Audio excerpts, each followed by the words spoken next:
I needed to go to the store. Little dude had a bike. I said, yo, let me ride the bike. I'm carrying the gun in my dip like it's a real gun. So when I go to get on the bike, it was pushing right here. The hood is like the bottom. Yeah. I'm from like middle class type shit, like from where I'm from. Yeah, middle hood. It's hood shit. as fuck, but it's like shit. A fine line. Like if you go that way, it get real hood. As far as management, I'm still irritated with it. Find your core values. Find your core principles. You know what I'm saying? And then that's another thing. A lot of people ain't being raised with principles and morals no more. Because I'm going to be honest with you. As a kid, I thought if you fuck a female, get her pregnant, get shot and live, go to jail and survive that, that's what you made you a man. Johnny, shout out God to say here, man. You make this, man? Cuzn T, we making move, we just might go and make the news. Brand new episode every week, yeah, we dropping heat. Got a 7 with the juicy questions, this unfiltered tea. When you sit up on this couch, you been just like some family. There go Boo behind the scenes, he's securing everything. Hookah smoke up in the air, speak your mind without a care. If you need that liquor, then we got it, that one thing about it. Come and sit up on this couch and you ain't gonna wanna go, Cuzn.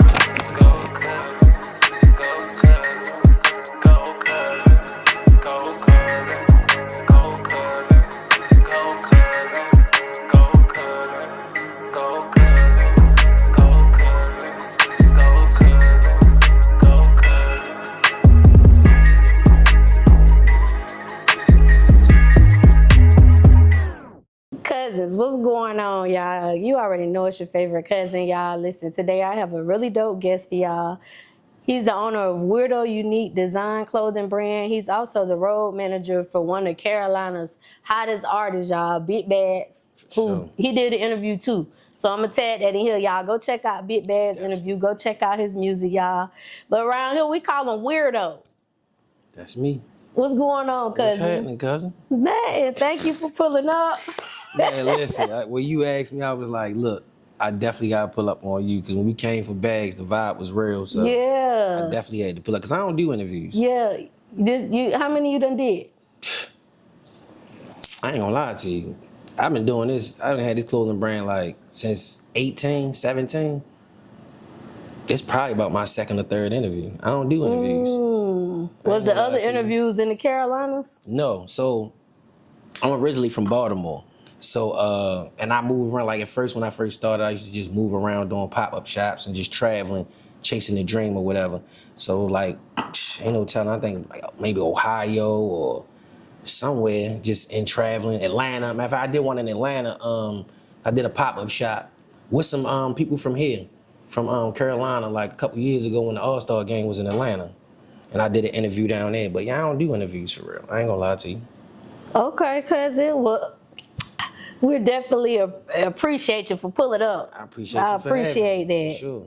Baltimore, because you originally from Baltimore. What was growing up like in Baltimore for you in your household? In my household, I come from a single parent home, just my mother. I had a brother, but he was killed in 2014. He was older than you? Yeah, we was 18 months apart. Me and my mother, only 2 kids. It was different. Like anybody that know, like Baltimore is a very peculiar place. You know what I'm saying? Like, I don't know, it's different. But my growing up just like, ain't had no daddy. Was going through a lot trying to find myself as a man, a black man in this world. You feel me? Being raised by a black woman. Started going to jail early. You know what I mean? My first time getting locked up, I think I was like 12 years old. What you went to juvenile for? My first charge ever was armed robbery. What? You had a gun? No, see, look, it's crazy. No, it was a cap gun. But it wasn't, listen, it wasn't even that type of situation, right? I'm gonna tell you, look, I needed to go to the store. Little dude had a bike. I said, yo, let me ride the bike. I'm carrying the gun in my dip like it's a real gun. So when I go to get on the bike, it was pushing right here. So I'm like, so I go pull it out and give it to my homeboy. Shorty, when I leave and go to the store, he run and go tell his mother somebody robbed him for his bike. So when I come back, police jumped out on me, surrounded me. He gave y'all the bike? He gave me the bike. He let me ride the bike. But then went home and told his mother that somebody robbed him for his bike. So what's crazy is when I'm coming back from the store, police, boom, boom, boom, boom, flying past me. So I'm like, damn. So now I'm like, what the hell happened around the way? Hold up, I'm trying to get back. I get around there, they jump out on me. I jump up the bike. They, you know what I mean? They surround me with guns. I'm like, what the hell? Take me to jail for armed robbery. That was my Did first they ever charge drop the charge? Hell no. I end up being locked up for 9-10 months behind that. Hell yeah. What was your first time like a juvenile? At 12 years Scary. 12 years old, I ain't, you know what I'm saying? Like, niggas could cap and say all that. No, it was scary because you don't know what the fuck to expect. You see shit on TV, so you automatically think, like, not on no funny shit, but you automatically think, I hope a nigga don't try to fuck me. Or, you know what I'm saying? Because that's all you know from watching TV.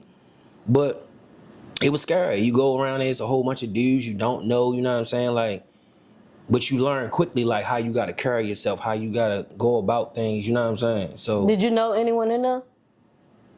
I'm trying to think my first time. Yeah, I did know a couple people, like dudes I had met in passing, like just, you know what I'm saying? But like 12 years old, I ain't really, like, I wasn't out there like that at 12. I just was hanging around my way, you know what I'm saying? Like just start smoking weed and, you know, trying to find myself type shit. So I wasn't really like no street kid then. Yeah. That's like what really started me straying that way and being outside, so to speak, you know what I mean? Hell yeah, but. Did you make friends in there? I mean, yeah, like that's how you survive. Right, okay. You know what I'm saying? You gotta know, you learn how to. Bro, what's crazy is people would never understand, but jail, not saying I'm not glorifying it. So don't take it like I'm glorifying it, but jail will really teach you a lot about life. And it will teach you a lot about yourself. You dig what I'm saying? So like, yeah, you learn, like, you know what I mean? You get acclimated, you know who to stay away from, who to deal with, you know what I mean? Who's genuine, who's not. That's how you survive, you know what I mean? Because jail is a big bartering system. Yeah. Because if you ain't got money or people ain't sending you nothing, you got to learn how to trade this for that and to survive, you know what I'm saying? Or trade service for service. That too, you know what I'm saying? Like, real good shit. at some shit. Yeah, listen. Niggas in there braid, niggas will, what they call them, a Maytag. You got niggas that wash clothes. You got niggas that goddamn learn how to draw and they make cards for Mother's Day and birthdays and sell them. Like, you get real creative in jail. You gonna figure that shit out, for sure. Okay, you said North Baltimore. Northeast, Uptown, Zone 6. Zone 6. So y'all got zones like Atlanta. Basically, yeah, for sure. Yeah, Zone 18, that's where my nigga from. Shout out DJ Twisted. We got Zone 39, that's another Uptown zone. Yeah, so shit like that, you know what I mean? Type shit. What about Jess? You know what zone she from? Jess, she from, if I'm not mistaken, I think Jess from Northeast Baltimore, if I'm not mistaken. So, but zone, I don't know. She might be from 39. I think she from 39. Huh? Baltimore City? Yeah, it's Baltimore. So boom. So, all right. So what I learned from being in other cities and states, Baltimore is different, right? You know how here the city is in a county? Where I'm from, the city and the county is separate. If that makes any sense. You feel me? Like, we got Baltimore City, we got Baltimore County. But you know how, like, Charlotte, the city is in Mecklenburg County. Yeah. No. Where I'm from, you got Baltimore City with their own police that say Baltimore City Police, and then you got Baltimore County, and then they got Baltimore County Police, and it's totally separated. You get what I'm saying? Yeah. So I learned that from being here. Like, what the fuck? Why y'all cities is in a county? That don't even make sense to me. Yeah. Well, I'm from, we got Orlando Police Department, and we got Orange County Police Department. Orlando? Yeah. Oh, that's crazy. I used to live in Tampa. We just had a house in Tampa, for real. I'm from Orlando. I grew up there. I was born in New Jersey, in Trenton. Damn. How the hell how you do that? Well, my mom had met my stepdad when I was like 2 years old, and he moved my mom back to Florida with her sister. Florida's actually she was a in dope-ass Trenton place, living with though. her brother. I love Florida. I ain't even gonna lie to you, yo. I love Florida. Like, that's a place I would want to go back to. I think that's the perfect place for a kid to grow up. You think so? Especially Orlando. You get the best field trips. You do all kind of fun shit. But it's kind of ratchet in Florida, though. Yeah, but like, I mean, the from hood is hood in Florida. Yeah. Like for real. Wait, like, what is the hood like in Baltimore? Super hood, like. Is it like New York projects go up and down, or it's like 2-story? We don't have no projects no more. Well, no, I'm lying. We do, but we don't have high rises no more. The couple projects that's still left, like Douglas projects, Latrobe projects, I think they like the only, and then we got these ones called Chapel Hill, but they low rises. They like 2-3 stories. That's it. Like we don't have no high rises no more. All them shits got knocked down because they was drug infested, crime infested. You know what I'm saying? So like in the late '90s, early 2000s, they knocked all them shits down. Yeah, but the hood, like you from up north, so we got the row houses. You know what I'm saying? Everything is together. You know what I'm saying? Like we don't have grass and shit in the hood. Like it's just straight concrete. You know what I mean? Like. Somebody asked me down here, do I know how to cut grass? You know what I'm saying? Like, you feel me? Like, ain't no cutting grass. But so like where I'm from Northeast, it's like it's the city, but it's like going towards the suburbs, if that makes sense. Like where I'm from, we got grass. We got, you know what I'm saying, uptown. You know what I'm saying? It's going north. It's like how it would be lower, upper, middle. That's like the middle hood level. Type shit. I'm from the middle hood level too, So cousin. boom. The hood is like the bottom. Yeah. I'm from like middle class type shit. Like from where I'm from. Yeah, middle hood. It's hood shit. as fuck. But it's like shit. A fine line. Like if you go that way, it get real hood. Yeah. But if you go that way, then it's more like, you know what I'm saying? Type shit, yeah. That's exactly what I'm from. What make you say Florida hood?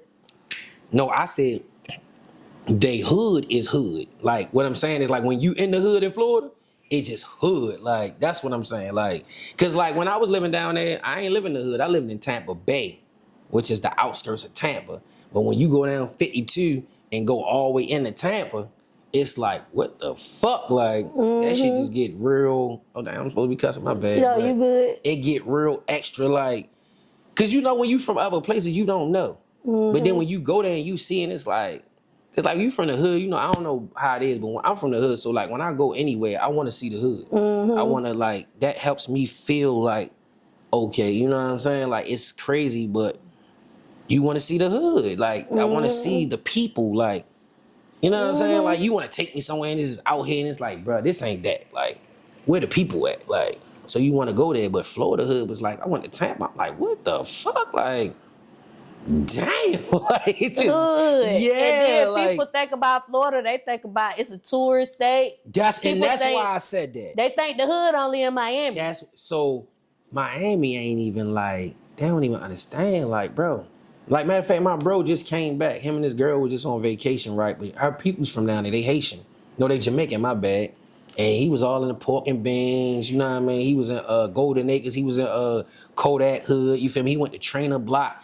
And he like, bro, that shit hood, like, but he from the hood. So like, you would think a place like Baltimore is super like wild, but even still, you go somewhere else and it's like, damn, like it do get hooded in this, just like that type of shit. Cause like even New York, like I got peoples from New York, I got peoples from Newark, New Jersey. Nigga, when you go to the hood up there, that shit different. They still got real life high-rise projects and that shit treacherous, like, you know what I'm saying? Like, that ain't no hood as fuck. You feel what I'm saying? Like Trenton you ain't still just look like they living in the 70s. That's what I'm saying. Like you really go up there and it's like, nigga, y'all still living like this up this bitch? Yeah, like, they didn't catch up with time. The people caught up with time, but the city it's itself still super ratchet, like real live 30-floor buildings. You know what I mean? You go in that motherfucker and you better not go around that corner. You feel me? Cause like, yeah, we don't got, like, now it's just blocks where I'm from, like, you know what I'm saying? Like, you just know certain blocks you don't go unless you know a motherfucker, you feel me? You don't belong there. Like, that type of shit. But, like, even here, it's like that here. But you just coming from somewhere like that, you come here and you think, like, oh, this is nice. Whole time, you straight in the trap. You feel what I'm saying? Because they hood just look totally different. They hood look good up here. You be like, Kinda, sorta. Compared to like projects I'm used to seeing and like hoods I'm used to seeing is like you will find a nice house in the hood up here. Type or shit. some nice townhouses right by the hood. They might be low income though. They low income, but they nice as hell. You hit goddamn West Boulevard or goddamn Betty's Ford and it's like, oh yeah, I'm in the hood. You feel like you know. You feel what I'm saying? Yeah. You go to like goddamn certain spots and you see you get off 85 and make a right. You know what I'm saying? It's like, oh okay, like, yeah, you ain't got to ask no questions. Right. But it's still different because it's like, dang, it's the hood, but they got houses. Mm-hmm. You know what I'm saying? Like, dang, they got single family houses. Like, our hood ain't like that. Mm-hmm. Like, that shit, you know what the fuck going on. But here, it's like, this is nice. And he's like, nah, nigga, this ain't nice. You in the hood. Like, oh, for real?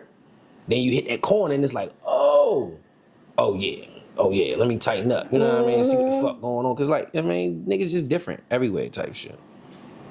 But besides family, what's something you miss about Baltimore that you wish you could bring with you here to Charlotte? Like, damn, if I could bring that shit here. That's a no-brainer. The food.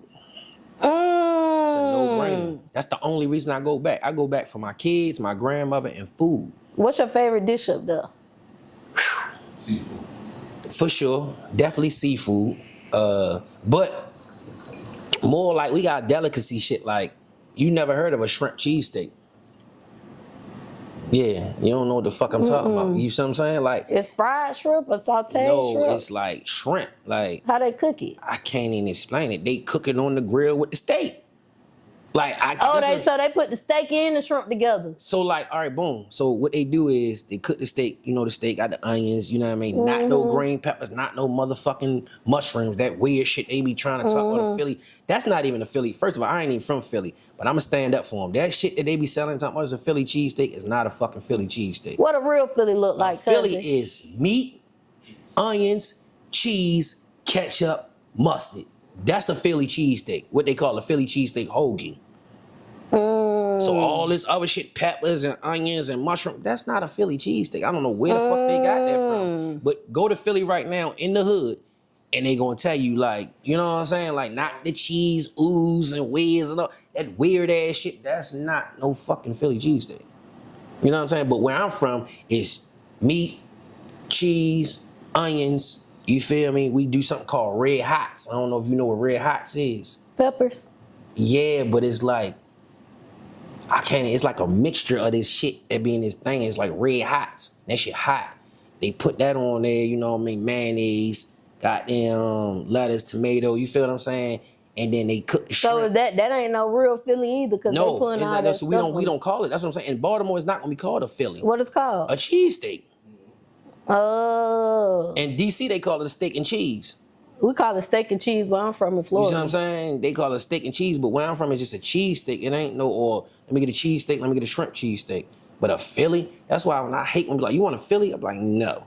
So they already know what y'all mix about to the give me. steak and the shrimp up together or the Yeah, sandwich. so what they do is they cook the steak, you know what I mean, with the onions. If you want onions or whatever, put the onions in there, chop that shit up. They throw the shrimp on the grill, let that, simmer for a little bit, you know what I mean? Then they throw it with the shrimp on, mix that up.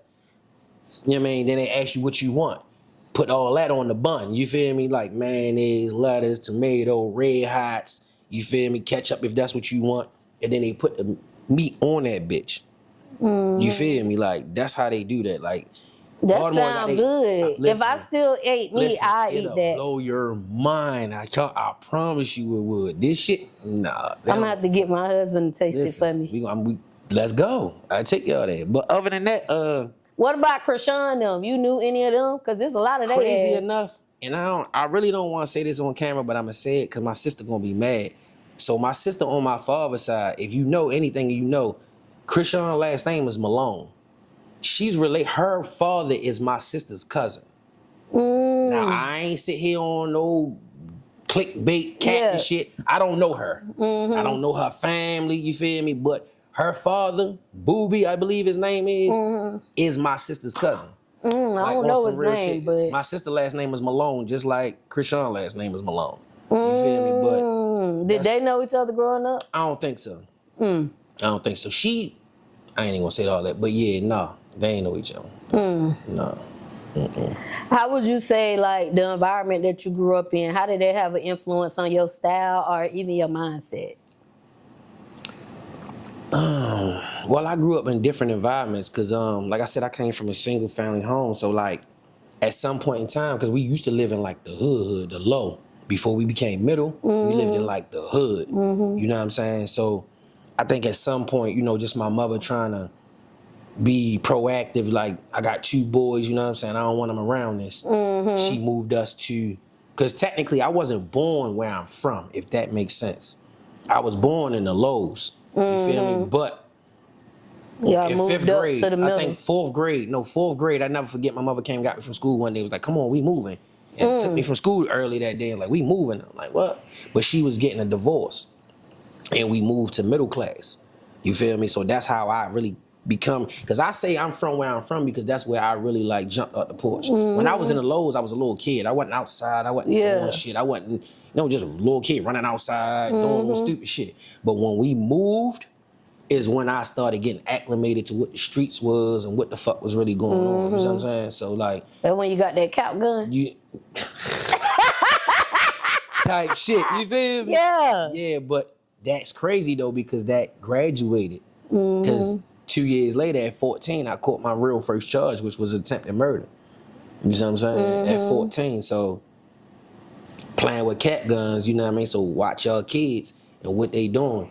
You feel me? Don't blame the world. Be accountable as a parent. You feel me? Because me playing with cat guns translated into me playing with real guns. You dig what I'm saying? And me catching that dumbass mistakenly armed robbery end up translating to me catching an attempted murder charge. You feel what I'm saying? You caught an attempted murder, Cuzn? Yeah, 14 years old. Yeah. You beat it? No. How long you went to jail for? In Maryland, they got something called juvenile life. Juvenile life, whatever age you is when you get locked up till you 21. That's juvenile life. So I caught juvenile life for real, but I was locked up. So I had a child too. I had my first kid at 14. So when I got locked up for attempted murder, I had a kid on the way at the same token. So they put me in a whole lot of different programs like parenting and shit and tried to help me like get back. So I actually came home before I was supposed to.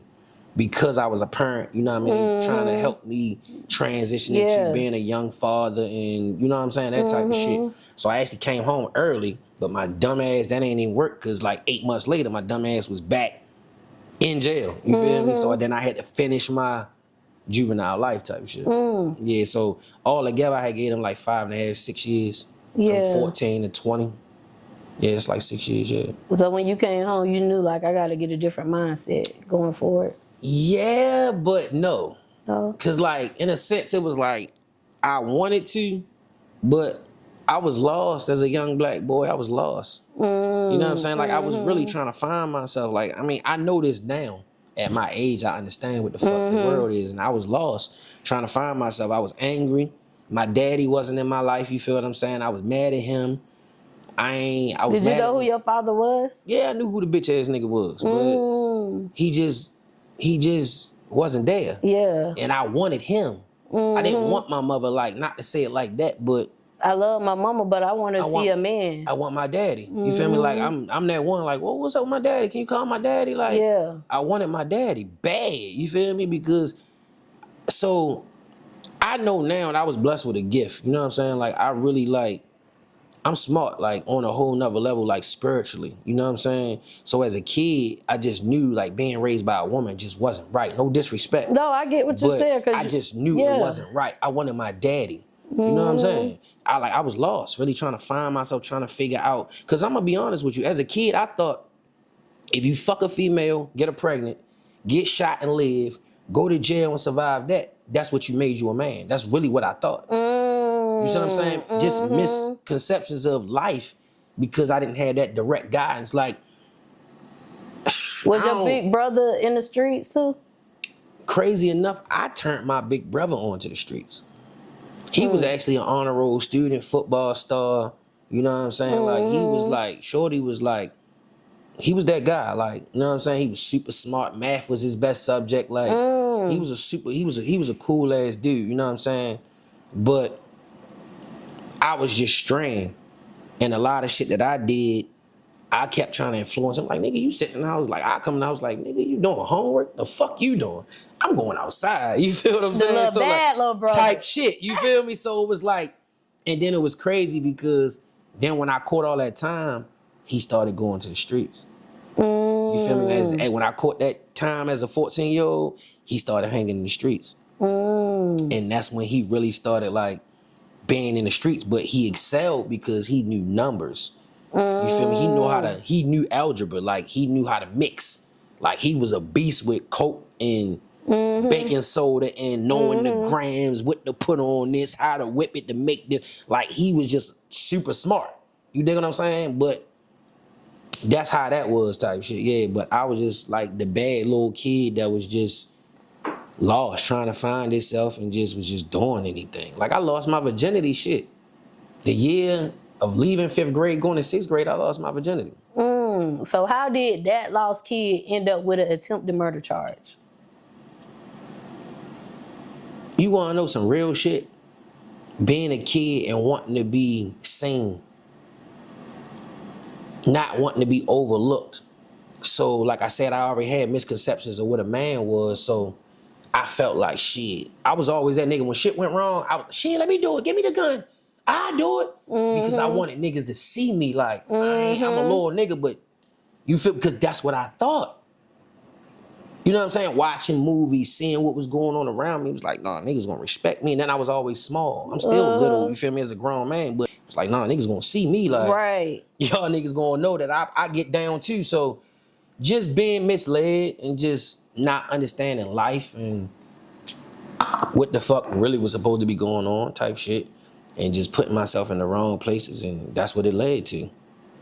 With your brand being called Weirdo, was it ever a time in life that you felt like a weirdo? Or what people would call a weirdo? So, yeah, but I didn't know that until I started the brand.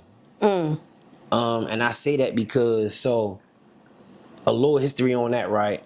So let me ask you a question real quick. What is a weirdo?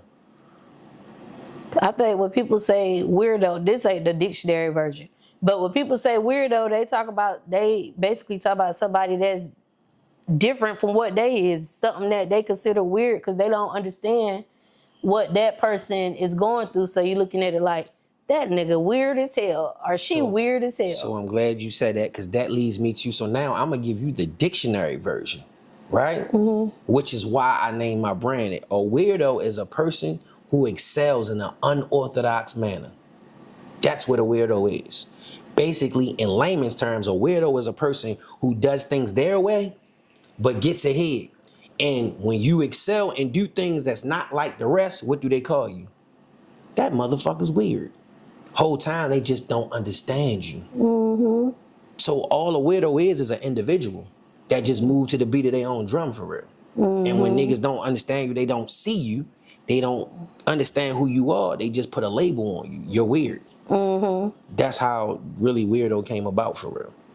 Okay, so take it back to 2019. You was getting started. 2018. Okay, I seen March 2019. It was saying that you had the 2-shirt deal. You had 1 shirt for $30, a 2 for $50, something like that. Yeah, damn. It was saying back. getting ready to lunch Type shit. So all right. So boom. So I started in 18, but I ain't know what the fuck I was doing. You dig what I'm saying? I had the vision, I knew I had the name, I kind of knew what I wanted to do, but I really didn't know how to get into fashion. So 19 is probably when I made my Instagram. So that's probably what you saw, like the beginning of my Instagram. But 18 was like me getting it off the ground. Cause like my nephew designed my logo, the colorful one, which is my original logo, the one on my hat. My nephew, he's actually an art major now. Like he actually got his own exhibit and everything now. Like the little dude, he like super with the art. But he designed my and he in Maryland. Yeah, he's in Baltimore. Yep. Yeah, cause he went to art college in Pennsylvania, but I think he back in Baltimore. Yeah, but yeah, that's what it was. I just was trying to figure it out. But then 19, I was going through something in my life. I was depressed. And I was just like going through some shit. And I was just like, it's now or never. So I reached out to my mother, you know what I'm saying? And was like, I'm trying to do this. And she knew a guy who made shirts. So them shirts that you saw back then, he was the person that made my first shirts. How did that work for you when you started off with that special? Like, how did that pan out for you? It was rocky.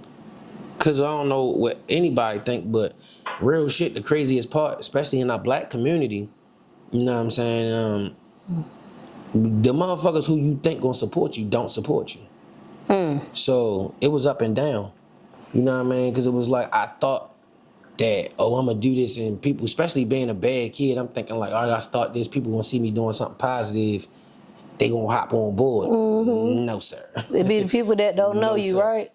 Bro, real life in business, it's always strangers who really will embrace you, bring you in, give you ideas, help you. Because the motherfuckers who know you, they want to keep you where they know you at. They don't want to see you grow up past that. They don't want to see you get above that. You know what I'm saying? Because all they gonna ever see you is who they saw you is. You know what I'm saying? So it was rough. It was like I didn't quit 3, 4, 5 times by now. Like I didn't quit and not quit quit, but just like I had a whole storage with just full of clothes and shit, and I'm just like, I ain't worried about that shit. Somebody asked me about it. Oh, woo.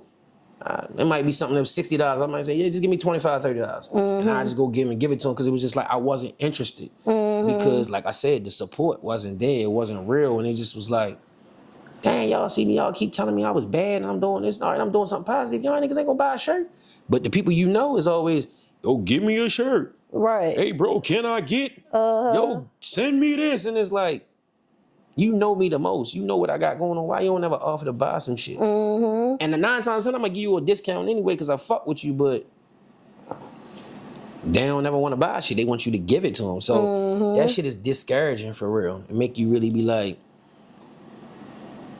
I don't know. You know what I mean? Just be like, man, fuck this shit. What the fuck am I doing? You know what I mean? So yeah, it be up and down for real. With those times that you put it aside, weren't taking it serious, then you like bounce back from it. What kept you going? What keep you going? The main thing is my children. Wanting to be better, wanting to be different. And when I say different, I mean like, you know what I'm saying? Like I told you, I jumped out the porch 12 years old, 14 years old, you know what I'm saying? Playing with guns, selling drugs. And it's like, I always knew I was different. But it's easy to fall into the masses because you feel like you gotta fit in. That's another part of the brain. Creating, you know, being a weirdo. Like, who the fuck really gonna go out here and just be like, I'm a weirdo, and own it and be confident in it? You feel me? So that's why I say it's about individualism. You know what I'm saying? I was always the kid. If everybody over there, I'm going over there. And people gonna all be over there like, what the fuck wrong with this weird ass nigga over there? But me, I'ma wear that shit like, nigga, I'm over this bitch. You niggas goofy because all y'all want to do what the next man doing. Right, I'm over here by myself doing good. And I'm going to figure it out. You feel me? Even when I'm down, like, I'm going to make that shit look like, you know what I'm saying? Not on some fakery shit because I don't like that fake shit. I ain't going to lie to you. But just on some shit like, I'm going to stand on what I stand on. Like, what I got to go through, ups, downs, left, right, I'm going to stand on this because this what I believe. You know what I'm saying? Like, you ain't going to make me do what you want me to do just to, because I tried that. Growing up, like that's what's a part of me trying to figure myself out. Like I tried to be a liar, I tried to be a, you know what I mean, everything that you go through, but it's like this shit just don't work for me. Like I tried to be the nigga who lie and hide, and that shit don't work for me. I gotta be, you know what I mean, I gotta be true to who I am because I had to learn that shit. Being different is super cool. Being me is cool. You know what I'm saying? Because I went through that like, damn, I'm trying to be with these niggas and I'm trying to wear what they wear, but it was like, this shit don't fit me. You know what I'm saying? So when you go through that, you get to the point like, man, fuck this shit. This what I'm in. You ain't fucking with me, bro. Like, I don't even care. You know what I'm saying? But that's an up and down thing because you lose friends, you lose family, you lose loved ones that you think you love and that you think love you. You know what I'm saying? So then you look around and it's like, damn, I'm really by myself. That's a scary road, bro. Yeah. And everybody can't wear that and just be like, I'm on this. You feel what I'm saying? Like, motherfuckers will really be like, damn, I'm lonely. Man, fuck it. I'm ready to do what everybody else doing because I don't want to be alone. I'm that nigga like, fuck it. I'm alone? Fuck it. All right, well, what I'm about to do? I'll find some shit to do. And I'm going to sit down, I'm going to put it together, just how my clothing brand. I was down bad. I was going through some shit. And I was just like, it was started as a joke. I lied to you not. When I first moved here, I moved here in 2017. That's the first time I ever came to Charlotte, right? No, that wasn't the first time I came, but that was when I moved here. And I was living up University on J.W. Clay behind the motherfucking Sam's up there. And me and my brother was in there smoking, playing goddamn 2K, whatever the fuck it was at the time, 2K17, whatever, 2K16. And that was a joke. Cause that's when like Uzi and like all them first weird niggas came out. And I was like, bro, I'm gonna make a brand called Weirdo and I'm gonna try to get Uzi to wear that shit. Weird ass nigga. Like, just on some, no disrespect, Uzi, but bro, you be on some weird shit. Did you he an ever individual. wear it? No, I still ain't got to him. We gotta get Uzi to wear I this still ain't got Weirdo. to him. You feel me? But that was really one of my first ideas of how I came. I'm like, bro, I'm ready to make some shit called Weirdo and I'm gonna try to find all the weird niggas to get on that shit. You feel what I'm saying? Because them niggas is like they walk in that shit. They don't care. They dress how they dress. They do all the shit that you think a motherfucker shouldn't do, but they do it and they own it. So I was like, yo, I'm gonna try to start this brand. That was a joke. So that's why it's 18, because that was in like 17, 18 when I came up with that. But 19 is when I really made my first product. How long did it take you to sell your first piece to somebody you didn't know? Damn, that's a good question, because now you got me thinking. Like, I'm going to say, like, to somebody I didn't know, I'm going to say, I can't really remember, but I'm going to say like 3 to 6 months. I'm going to say like 3 to 6 months. No, it was quicker than that, because when we made our first drop, it was like word of mouth. So like people that I knew would post it, and then somebody they knew, of course I didn't know them, we'd be like, oh, that's nice, like who's that? And they were like, oh, that's my people's brand. And they would buy some shirts. So I'm gonna say somewhere in like probably like a month to 3 months. That's your first time getting that customer that you didn't know. Like, what was that feeling like for you? Grateful, because I don't really look at people who I call them supporters.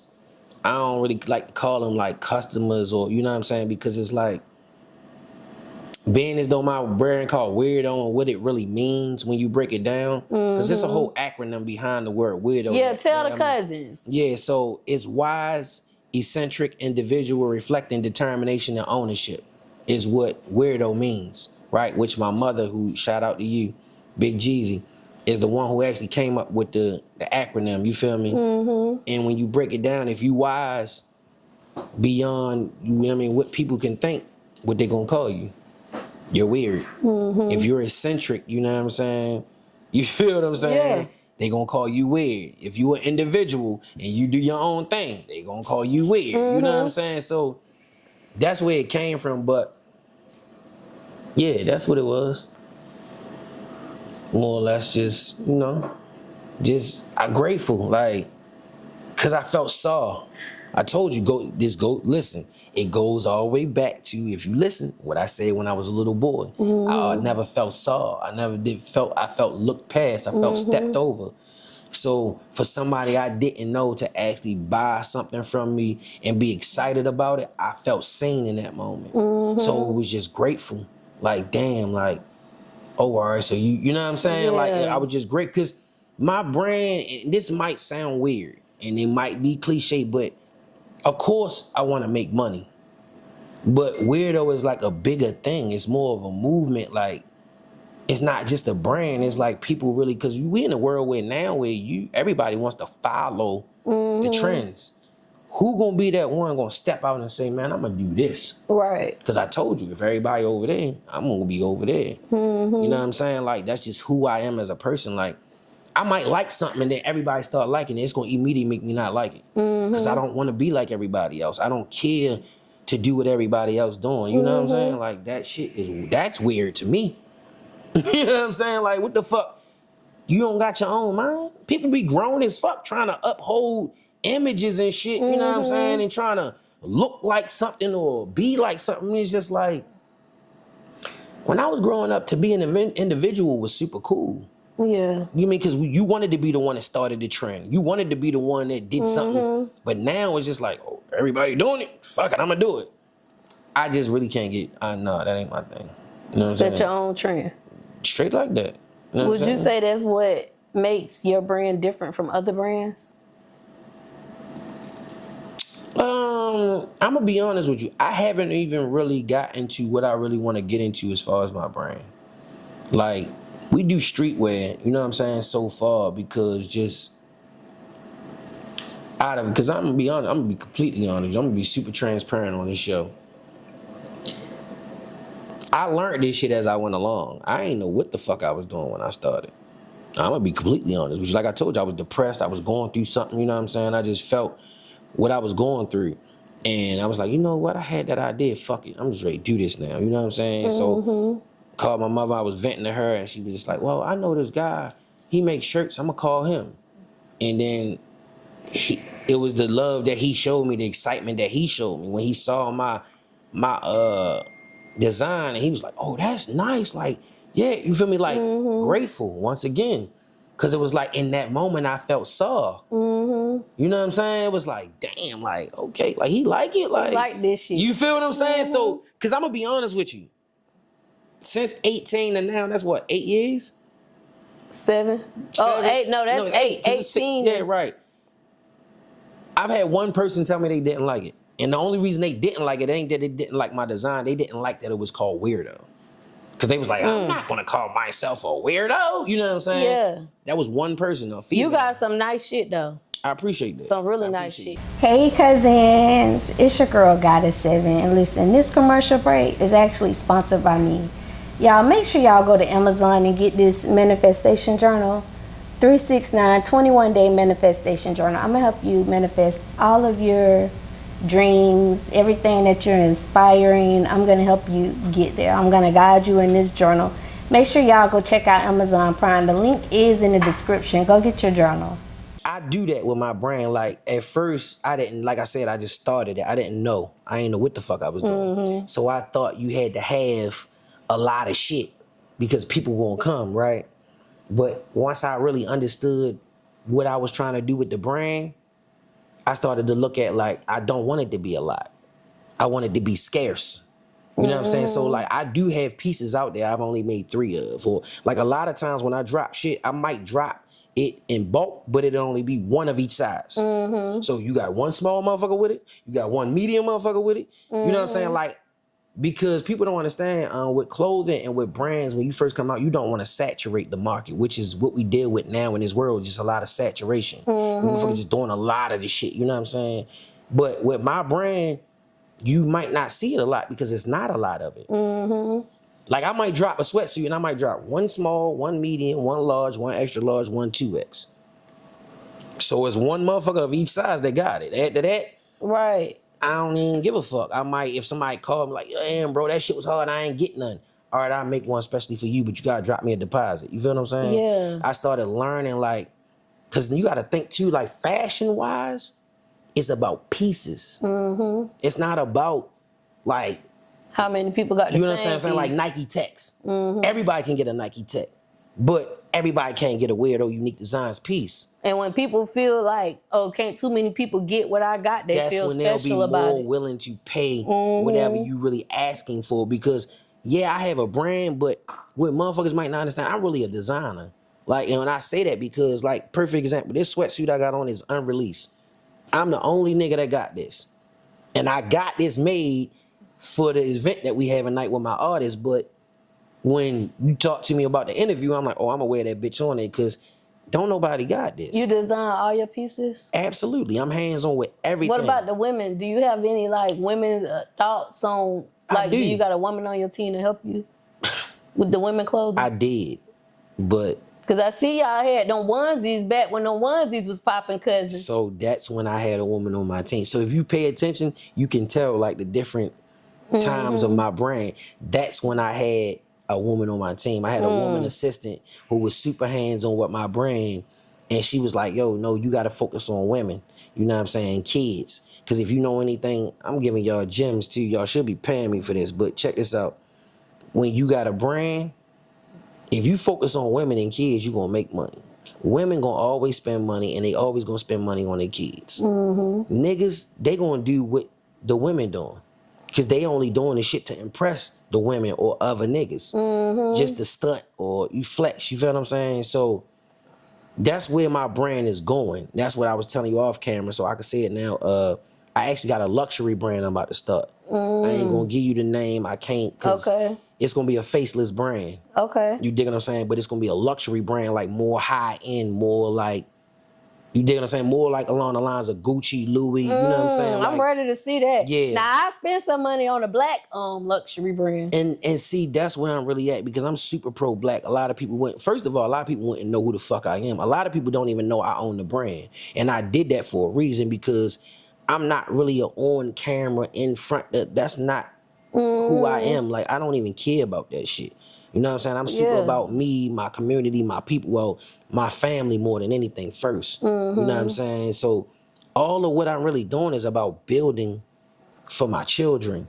You know what I'm saying? Because I had such a crazy upbringing, because I went through so much, it's a thing with me to my kids not to go through the same thing. You know what I'm saying? And I'll be the first to tell you, in a way I'm winning, but in a way I'm still kind of losing because I got 3 kids. I got 2 daughters and a son. My son is with me. I raise him. I'm a single parent. But my daughters is super choppy. He 12. But my daughters is super choppy. Like, we don't really speak. You know what I'm saying? You know what I'm saying? It's crazy, but How old they is? Crazy enough, that's gonna show my age. My oldest daughter 26. But like I told you, I had her when I was 14. And then my youngest daughter, she 18, she graduated this year. But my relationship with my daughters is not where I want it to be. But, you know what I mean, that's life. You know what I mean? I'm still growing, I'm still evolving, I'm still working on that type of shit, you know what I mean? At what point, like, how many years later did you realize, you know what, this is actually working? Because you put it up in the storage a couple times, it's going hard now. Like, at what point did you realize, yeah, this is really working out? I don't even know, to be honest with you, because I still go through shit. You know what I'm saying? I still go through shit. It's just now where I'm at right now in my life, just mentally, spiritually, where I'm at is just like I'm super just locked in with it. Because I just know, like, what I'm doing, where I'm going, what's the vision for. Like I said, I'm ready to start a luxury brand, so it's like I'm just all the way in. I'm so much invested, so in debt behind this shit, you know what I'm saying? And spent so much money, it's like, ain't no turning, man. I'm a type of person, I'm gonna go all the way. If I do anything, I'm gonna overdo it. You know what I'm saying? Like, that's just me. Like, I ain't gonna half-ass, I'm not gonna play with it. Right. Like, so it's like, I'm so far into this shit now, it's just, I'm in it. You in it now. Yeah, so I'm just always creating, coming up with shit, trying to figure out what I want to do, you know what I'm saying? But always trying to make sure that whatever I do is different from everything else that's out. Because it's weird, though. It has to stand out. It has to be like, when you look at it, be like, what the fuck? But if you know, you know. If you like it, you like it. If you don't, then it ain't for you. That's just where it's at. Okay, with any form of business, especially a clothing brand, marketing is definitely involved. What advice would you give to any cousins watching looking to start their clothing brand, like marketing advice? Like I was saying, don't oversaturate. Don't, you know what I'm saying? Like, one of the main things is you shouldn't make multiple pieces. You really should make, I forget the number, like, technically based on, you know, studies, but like, just me doing it, I would say anywhere from like 3 to 6 pieces, different pieces. Because when you give people too much of a variety, now they become, what's the word? You know, they just become like decisive. They don't really know, like, should I get this? Should I get that? But if you just give them a thing or a couple, you only got 3 things to choose. Which one out of them 3 you like? That's what you're going to get. But if you got 12, 13, 14, 15, it's like they scrolling like, it's nice. I don't really know. I mean, this not, you know what I'm saying? So just keep it real minimal, you know what I'm saying? And just be direct with, and knowing your audience. You know what I'm saying? That's real important. In anything, music,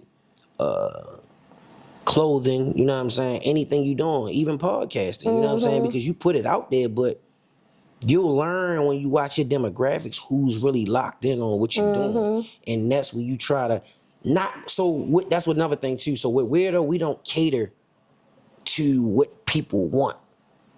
I do what the fuck I want to do with my brand. If you like it, you know what I'm saying? Like, I'm being real though. Like, I do what the fuck I do. It's like, if you like it, you gonna fuck with it.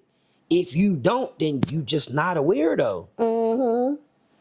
What's your best seller piece right now, Cuzns? What's the favorite from the supporters? My best selling piece would be, damn, I don't know, probably my windbreaker short sets. The one I get, the one, yeah, like, because like I said, I don't bring out a lot of shit.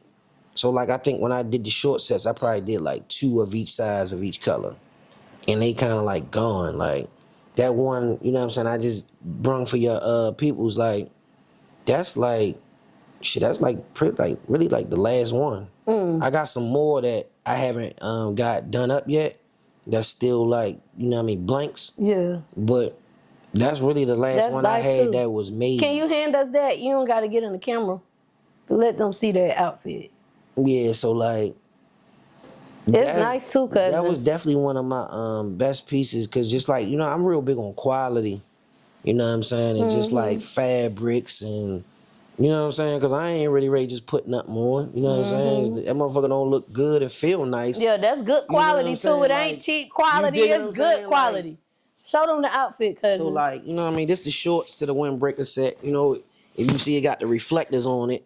So like, let me pull it up a little. That's another thing if you know about being seen. So like, if you snap the picture, that reflector gonna stand out. You dig what I'm saying? That's nice, cousin. I got me one. Oh, he told me the back. Or whatever. It's good. Yeah, okay. So like, it a lot of just is about me and what I've been through. That's what you wouldn't understand about the brand or whatever. This the jacket. You know what I mean? They got a embroidery patch on there. My mother hand sewed them on. What? Yeah. So that's another thing about the brand. A lot of it is hand stitched, hand sewed. You know what I'm saying? Like each piece is like. Y'all done missed out on that one, but it's some more stuff on there. Y'all can get a lot of dope stuff. A lot of stuff real on my website. A lot of that stuff really sold out for real. I need to update it, but I'm in the process. Like I said, this sweatsuit I got on, it's a 101 for right now. I actually got a couple more coming in a different color, but I ain't got a lot of them. I just made this because I liked it. I felt the fabric. I liked what it was. So I'm like, I'm going to do this, you know what I mean, just to see how it come out. Yeah, that's nice. I like that. You know what I mean? Just, I don't know. It be kind of like, I can't even explain it, because sometimes I ain't gonna lie, I just see some shit and I'm like, I'm gonna just make one. Right. Because now I'm to that point, like, I'm not gonna, because I would just see some shit and I'm like, all right, I'm ready to order every size, 2, 3 in each size, and then they just sitting there. And then that would cause me to get depressed. Okay. Because it's like, what the fuck am I doing? Ain't nobody buying this shit. Everybody wants some shit, you know what I'm saying? It's like, man. So now just understanding pieces is super rare. Like this sweatsuit right here, right now, is a 101. You know what I mean? $225. But a nigga will look at me like, $225? But nigga, you will go pay Gucci $225 for something that 13,000 other niggas gonna have. I don't think they'll look at you like that though, because you got good quality pieces. Like, I mean, but I deal with people every day, and trust me, motherfuckers that look at me like I just think my sweatsuit, they just cheap, cousins. Y'all just being cheap. If y'all don't want to spend it, or you ain't got it like that, and that's only a couple dollars, just say that. Don't try to make it seem like it's too damn much. Because I ain't gonna lie, I'm a sucker. It's dumb. Tell me something a 101. Right. And you want 300, 400, 500. I'm gonna pay for it. Because in my mind, I'm gonna be the only nigga with it. Right. Yeah. But you want me going to Gucci store and buy something that's all over the world and pay $700, $1,000 for it, and then I'm gonna go to the club that night and be like, and them motherfuckers ain't even black, ain't giving no money back to your community. And don't they ain't give shopping a fuck over about here. What, you know what I'm saying? Like, this is really like black designer. I mean, you might just look at it like, oh no, this is really black designer. Like, I'm telling you, like, this is premium stitching. This ain't no fucking pressed on, ironed on shit. This shit costs money to make. You feel what I'm saying? This shit ain't gonna never come apart. Ain't no fading away. It ain't gonna crack. This is premium quality. You dig what I'm saying? You know what I mean? So yeah, so. Okay, cousin. So I did a little research, and then I found out that 80 to 95% of people who start clothing brands within the first 2 years, most of them cease their business. For sure. And then within the first 5 years, they quit. That's actually business, period. They say any business, if you last within the first 2 to 3 years, you already successful. What do you think is making your business last? Because here we are at 8 years. who I am as a person, the drive, who my mother raised me to be. Consistent, the drive. I ain't a quitter. You know what I'm saying? So, like I said, I done quit 4 or 5 times, but I ain't really quit. It just, I go through them spurts where it's just like, damn, this shit ain't, you know what I mean? But that's what got me to where I'm at now, understanding like, cause even that, I'm human. So I still go through them times where it's like, damn, I want my shit to sell like Health Star. Or I want my shit to sell like this. But then it's like, nah. What am I really doing? Who am I trying to target? Trying to find that out, because I ain't understand it. Like I told you, I just started this shit. So when you start to learn that, like, who's your target audience? When a motherfucker first start asking me, like, who's your target audience? I'm like, I just want people to buy it. You know what I'm saying? Like, who your target audience? Individuals, people who understand that, who can boldly say who they are without worrying about the scrutiny of people or the masses. People who really will stand on their 10 toes no matter what it is. People driven people. You know what I'm saying? Confident people. Cause you got to be confident, you know what I'm saying, to walk into a room with something that say weirdo, biggest day on it, like, cause everybody's gonna look at you like, weirdo. And then you already know, like, I come from the street, so my original logo is colorful. So ordinarily a street dude gonna look at that like, man, what the fuck? That's rainbow shit, that's gay. You know what I'm saying? But it's like, you gotta be confident to be like, yo, I could put that shit on and make that shit, you know what I'm saying? And own that shit. And it's like, yeah, nigga, I'm popping it. Like, so that's my target audience. It's not for no specific form of people or race or creed. It's just people who know I can stand on this and do what I'm going to do my way. And I'm going to put that shit on. Because like I said, when you put it on, you ain't going to go in no room and see nobody with this shit on. Why not pay for it? Right. I mean, you want to go to the mall and there's thousands of people at the mall, but it ain't thousands of people in my inbox. You know what I'm saying? So why not get something where this is rare shit? Why not pay for it? And if it is thousands of people, when it get to thousands of people, they still ain't gonna have the same shit. Cause I only drop limited pieces. So if it's 1,000 people, all them gonna have different shit from the brand, cause it ain't even enough shit to go around to 1,000 people in one thing. You feel what I'm saying? So I think target audience is definitely important. For like, sure. You gotta know your targeted audience. You gotta know your analytics. Like, I done had businesses and yeah, I knew who my target audience was, but even with podcasts, like, I didn't really know much about analytics in the beginning and target audience. Honestly, you know how I learned all that stuff? Watching Charles the White. He might be an asshole, but Charles the White got so many. No asshole. He talks so much knowledge when it comes to helping you know how to grow online and that shit is knowing your targeted audience and analytics. Bro is a finesse. He not no asshole.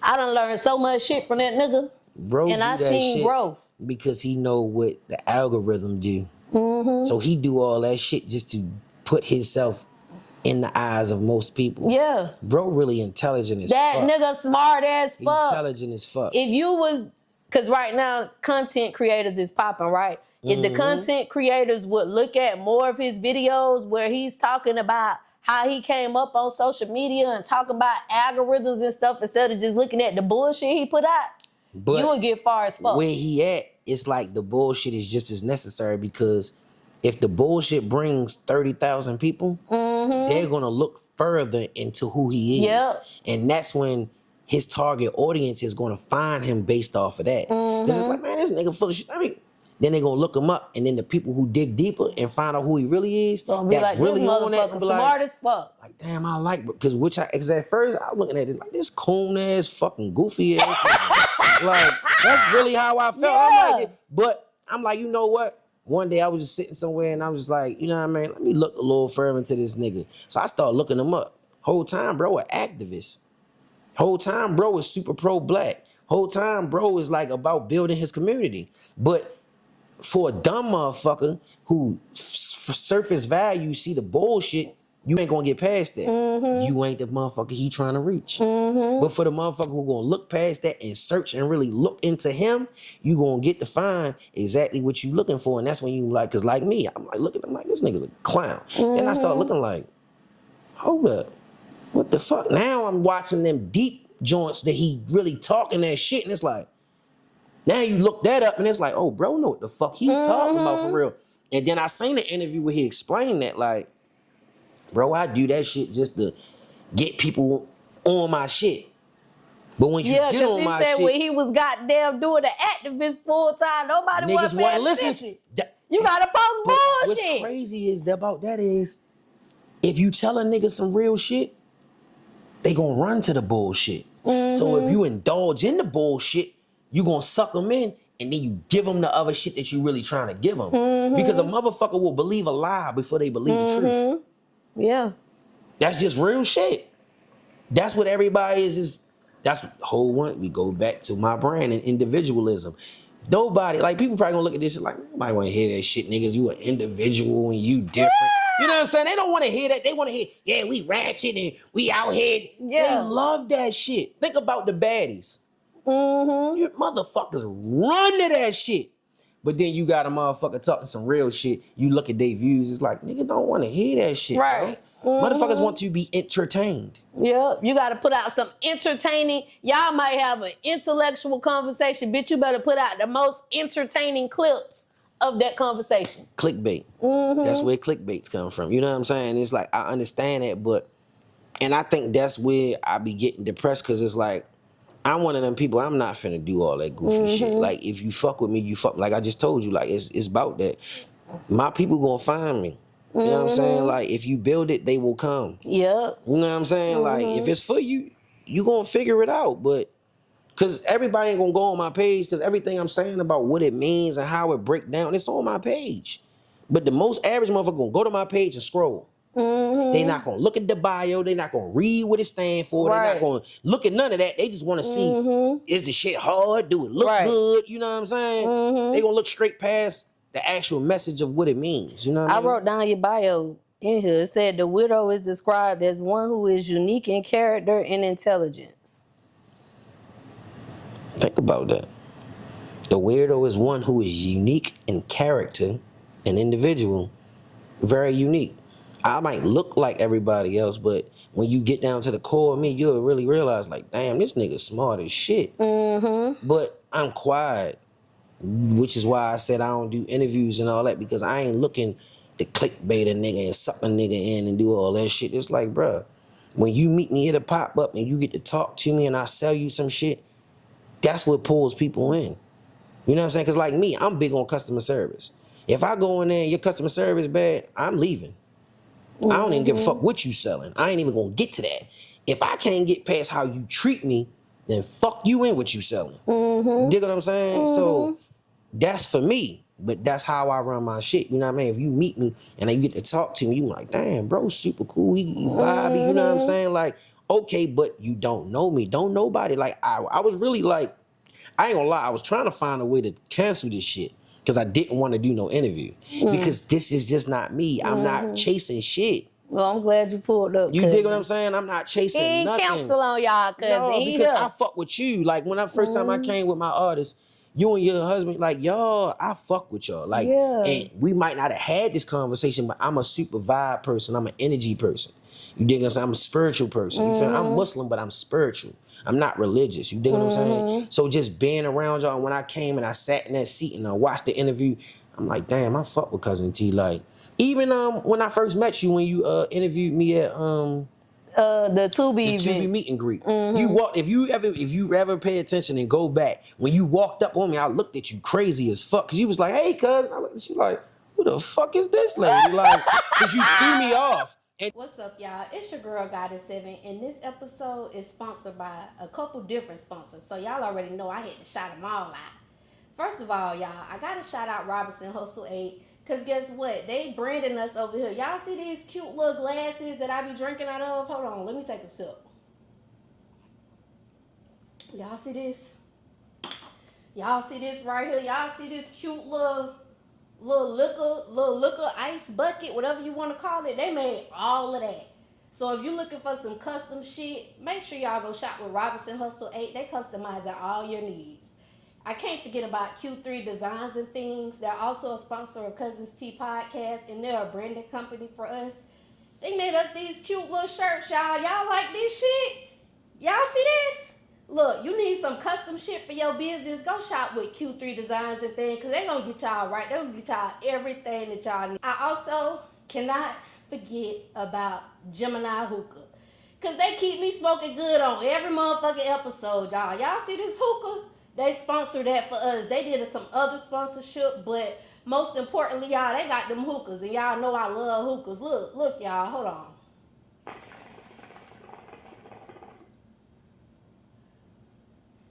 See that cloud? See how that smoke just come out real thick, real cute or whatever?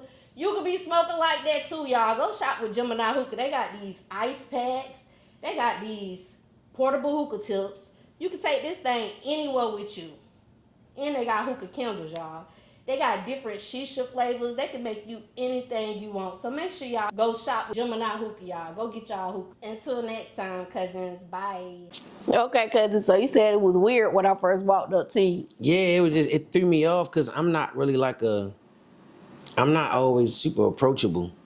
So when I just turn around, I'm trying to, you know what I mean, set up the table, and you just like, hey, cuz, and I turn around like, and your energy, I'm like, who the fuck is this lady? Like, and you just had a mic and a camera in my face, and I'm like, I told you I don't do interviews, so I'm like, whoa, like, hold up, like, but then just the way you presented yourself, it was like, oh, all right, and I just went straight into you explaining, you know what I'm saying? Mm-hmm. Because like I said, I don't do it. I don't, because I'm not chasing you think about it though. You ever seen Louis Vuitton, Gucci, Michael Kors? You ever seen any of them luxury brands? You ever seen them do interviews? Mm-mm. Right. They don't even have commercials. Mm-mm. You know what I'm saying? Like, even like Lamborghini.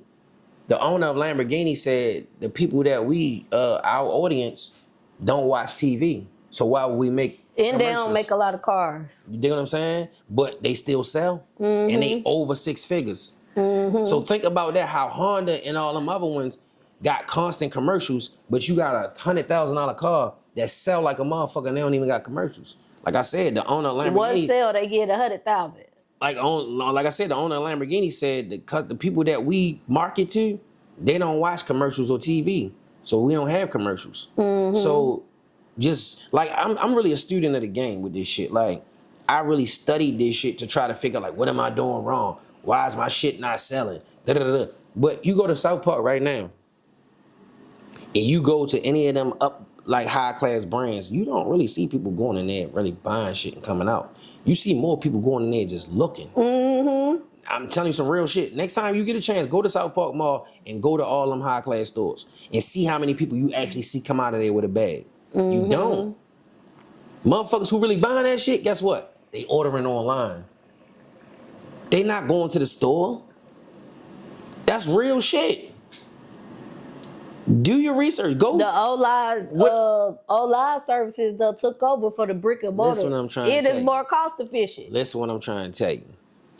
Most of them high luxury brands sell shit online more than they actually sell in the store. Mm-hmm. I promise you this. And I do this because I'm into fashion. I go to these places here and there and just go see like what they selling, what they doing, how do they market their shit, what do they pages look like. You know what I'm saying? These are the things you gotta study to understand if depending on what direction you going in. You know what I'm saying? Like I said, I didn't know what I was doing, so it was like, all right, yeah. Then I learned like, oh yeah, this like luxury street brand. You know what I mean? But then I start realizing, I'm like, yeah, but I don't know, I'm trying to move more into like pieces. Mm-hmm. You know what I'm saying? Because it's weirdo. I want it to be weird, like, or one-on-one, one of three, and it's like, it's just crazy. You know what I'm saying? Yeah. It's super weird, but it's for the people who really gonna understand and know what's really going on. You know what I'm saying? So that's just what it is for me. Just really just trying to figure it out and look in the direction that I'm trying. Like I said, I got a luxury brand coming, and I know going into this one, I done studied a lot, so I know how I'm gonna go about this, how I'm really gonna do it. You know what I'm saying? I'll show you off camera like what I'm doing and where I'm going with it, but I just, you know what I'm saying? Like I'm locked in now. I'm here. I'm 8 years in this shit, so hey, it is what it is. Well, I'm proud of you because you got some dope shit. Everybody I see with y'all shit all look good. Your brand and the Good versus Evil. Good X Evil, yes, for sure. Them some dope brands. Okay, the person that own Good versus Evil Cuzns, that's Big Bag. Big Bag, shout out. Dope artist, y'all. Go check him out. Go follow him. Y'all need some puppies. He might help y'all with that too. Got some cute little dogs that he got a dog Good business. X Evil Kennels, for sure. How did you get into road management? Because you the road manager. So I'm his road manager. I actually do management though. I actually got my own management company. Okay. And I've been doing management 17 years. Crazy enough, I got into that because I was an artist. You feel me? I used to rap. What your rap name was? Weirdo? Hell no. What the fuck was my rap name? You funny. That's why I don't do interviews, bro. Cause I hate that shit. Like, why you ask me that, bro? Now I gotta tell you the truth. My rap name was P. Gotti. Like Herb Gotti? Type shit. It was P. Gotti. P for your first name? Nah, P, that's just some... Okay. That's a whole nother thing I would have to explain about how that came about. But that was some street shit. Okay. Now, I got my name from the street, but then I was like, this was before gangs was super prominent, like where I was from, and we called ourselves the Gotti family, mimicking the mobsters. So everybody, whatever that your makes sense because you up north. Whatever your nickname was, Trey Gotti was Mike our last Gotti. name. You feel me? Like Cuzn Gotti. Yeah. Or you know what I mean? Like that's how that came. So P was my street name. And then, of course, I had to adopt the Gotti because we called ourselves the Gotti family. Yeah. You dig what I'm saying? Okay. So that's how that came. So it wasn't no, I'm ready to go make up a name to be a rapper. It's like, I'm a rapper now, but this who I am. I'm P. Gotti, a.k.a. Billy Badass. 'Cause I was just a badass little nigga, you know what I'm saying? Like, yeah, so that's how that happened. And so I ended up getting locked up. And we had like, it was like 7 of us. So as I was locked up, you know what I mean? Anytime I go to jail, I read, I study. Like I'm one of them. Like I shell up. I just study. I get my, you know what I mean? Because that's one of the best ways to survive in jail is to mind your fucking business. Even on the street, motherfuckers need to learn mind your fucking business. Okay. You dig what I'm saying? People don't mind their business enough, especially now with everything going on. Motherfuckers straight pull out their camera and just mind your fucking business. You feel me? But yeah, that's really what it was. And you know, that name translated to me making music. And when I went to jail one time, I've always been connected to people in the industry, rappers, DJs, A&Rs, you know what I'm saying? I've been doing this a long time, you know what I'm saying? And I was like, damn. And as I was reading one day, I just had an epiphany like, damn, so if we all rap, who the fuck gonna make sure we get a show? Who the fuck gonna make sure we get an interview? You know what I'm saying? I was like, and I went to the phone, you know what I mean? Because I had a cell phone when I was locked up at the time, whatever. And I called my brother because he was like my first artist that I managed. And I was like, bro, I ain't rapping no more. He was like, what the fuck you mean? I was like, bro, somebody got to do the paperwork.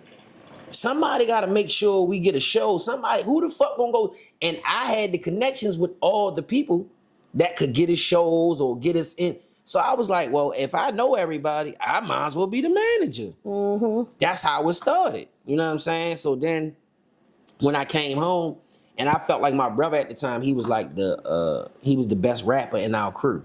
So I was like, look, I'm gonna get behind you and just do all your management shit and make sure you get in the door you need to get in. You feel what I'm saying? I'm gonna make all the connections, the necessary connections or whatever, you know what I'm saying, to make sure you get on. You know what I mean? But I always had a hand in, like, if he in the studio and he rapping and shit, like even with Bags, like, you know what I'm saying? Because I don't, let me make sure, just make this clear, I don't write none of that man music. But if he in there, he rapping, and I'm like, nah, I might say it like this, bro, or see what this sound like. And sometimes it just work out like, oh, okay, bro, I'm gonna say it like that. You feel what I'm saying? Because I'm a visionary. I have a vision for what's going on. You know what I'm saying? So it's just like, as a manager, it's my job to manage, look up the word manage, because a lot of y'all don't like to listen and work with a motherfucker. Tell them what manage is, cousin. To manage your career, what's going on, the people that surround you, you feel me? In order to manage, I have to be like your extra eyes, your extra ears. You feel what I'm saying? If I see people that's around, like, bro, look, I ain't trying to knock you. I know they're your homeboys, but look, these niggas ain't gonna help you get where you trying to go. They gonna hold you back. As a manager, I gotta see that because you being in the mix of it, you so caught up in the glamour, the glitz, and what's going on, you can't always see what the fuck going on. And me, I'm as a manager, I gotta have your best interest at heart at all times. No, bro, we ain't doing it. That ain't good for your image. Okay, yeah. Oh, but look, you know what I mean? They send, look, bro, this flyer ain't right. His name got to be spelled like this. Make sure it's capital this. Like, I go into all of that. I'm your manager. I think a lot of people who we around here talking about, oh, I'm an artist manager. What you just said was important because I don't think a lot of them realize how much protecting their image and making sure their image is a certain way got to do with management. But I'll also say this on the flip side. You got to be leery of managers too, because managers be knowing the business. They'll fuck you over. Mm-hmm. So it's finding a manager that you know is really wholeheartedly for you. You know what I'm saying? So with me and Bags, it was like, it was genuine. Like, I ain't known bro more than shit. I only known bro been home from the feds for like 2 years. I met bro over the phone before he came home, but I always heard about him. Mm-hmm. You know what I'm saying? And then what happened was me and Slim Hood, shout out to Slim Hood, we went down there, because he from Albemarle, North Carolina. We had went down there to take care of some business, and we ran it, and I saw the people bro had on some Good X Evil. It was like, oh, you got on Good and Evil? Oh my God, you know Bags? And I was like, who the fuck is this nigga? Like, I gotta meet this nigga, because I went to his city and I seen how the people was about him, even in his absence. And I'm a real person, so that was intriguing to me. Like, oh, all right, bro really made a statement to his people. He really set his feet in his city. Like, people respect him. People, you understand what I'm saying? So it was like, damn, I gotta meet bro. So when bro came home, I met him, you know what I'm saying, like face to face. I had talked to him over the phone, like, bro, I heard a lot about you, you know what I'm saying? Like, I can't wait to meet you face to face. Like, bro, like, you a good nigga, you know what I'm saying? From what I see and what I hear, I definitely got to meet you. So when bro came home, we met, you know what I'm saying? And I wasn't his manager. I was just, you know what I mean, just on the outside looking in. He coming to the shop recording, going to the studio recording, me and him just having like small conversation. It wasn't no whole bunch of shit. You know what I'm saying? It was just being around. And then, you know what I mean, I started seeing his growth over the first 6, 7, 8, 9 months he was home. So as a real person, I'm, bro, yeah, boy, I see you. You know what I'm saying? You grow, I see you from where you came home to now. Like, I see you getting back acclimated into the, you know what I mean, community, woo. And just, you know, real recognize real. Genuineness, you know what I mean, is going to connect. And I, you know what I mean, one day we was talking about some shit, and bro had called me and was like, bro, what you think about, I know, cause I stopped doing management. Because once again, like I said, people don't like to listen. People don't like to let you do your job. You know what I'm saying? Like, they want to have a manager for the look of it, or to say, oh, I got a manager to sound slick. But then you got to argue with these people about doing your job. So I fell out of love with it. So he came to me, he was like, bro, like, I know you don't really manage no more, but you know what I'm saying? He was like, God told me that you're a person I need on my team. That's what made me do it. What is the difference from a manager and a road manager? So it's not a whole lot of difference, but mainly usually the road manager is the person who manages everything when you out moving around, wherever he go, when he go to events, you know what I'm saying? Your manager handle like you're showing up business, paperwork, you know what I'm saying? Just everything, you know what I'm saying? But your road manager is usually the person, like, when you travel, when you go on places, you know what I mean? When you go and you get, you know how they send a deposit, the road manager go in that motherfucker, get the back end before you even walk in the door. You know what I'm saying? Like, they protect you. You know what I'm saying? On the road. Because when you on the road, there's so many things pulling at you. There's so many things going on. You got the groupies, you got promoters, you got this, you got that. No, I'm the nigga. You got to come to me first. You dig what I'm saying? Like, all right, when y'all call to book my man, all right, look, I'm gonna let you talk to my manager. He might talk to the manager. All right, yeah, all right, yeah, send a deposit, woo. But then when we come to pull up, I'm the first nigga to get up the sprinter. I'm going in there. Yo, yeah, I'm Big Bags road manager, woo. Yeah, y'all owe such and such and such and such. Oh, all right, bro, everything good. You feel what I'm saying? Come on, you mean go back to the sprinter. Look, your bread right, come on, let's go. Look, your section here, when you go and walk to the left, like, I'm his eyes, his ears. You feel what I'm saying? Because I can't let bro just walk into shit blinded. You dig what I'm saying? It's like, when I go in, I'm coming back to the sprint. Look, when you go in here, when we walk in the door, you gonna walk straight to the back, go to the left, your section over there, we all gonna be right here. So he already know what the fuck going on, what he walking into. So it's a trust factor. You dig what I'm saying? Because he gotta trust that I always got his best interest at heart. But me and bro done been through shit. Like, it ain't all been people. Like, me and bro done got into it. Like, bicker back and forth and shit. But it was always a mutual respect with me and bro. We ain't never fell out to the point like, nigga, fuck you, bitch. It just be difference of opinion. But it's been other things that happen where bro come back and be like, cause he a real dude. You know what I mean? Like, bro, you was right. You know what I'm saying? I should have, you know what I mean, let you lead that, you know what I mean? But I saw what I saw. So it's just what we have actually been through that built where we at now. You know what I'm saying? For sure. Okay. What advice would you give any cousins looking to get into management of an artist? Patience is the first thing, because anytime dealing with people that think they know what they talking about, that think they know what they want to do, because every artist think they know what the fuck they want to do, or they think they got it figured out. But sometimes as a manager, you got to put aside your personal relationships and be able to tell them the shit that nobody else is going to tell them. And it might hurt their feelings, it might make them feel some type of way, and you also got to find a way to present it. Because you can't present it in a fucked up way where it causes, you know, a separation between y'all. You know what I'm saying? You gotta, man, listen, it's a lot to it. Because you really like say like, your artist is like sold on something, like I want to do this. And then you go in there and check it out and notice some shit like, bro, I don't think you should fuck with this. But he want to look so bad. Like, oh, bro, what you mean? He might think, oh, what you hating on me? You feel what I'm saying? But it's like, bro, no. I'm telling you, this is not in your best interest, bro. I don't want you to go in there. You know what I'm saying? It's not good for you. I promise you. If you go in there, this is going to fuck with your image. This is going to do this. This is going to do that. But you have to learn ways to present that, because motherfucker, when they want to be a rapper, when they want the glamour, they want the glitz, they want the money, a lot of times, they can't see what you're saying.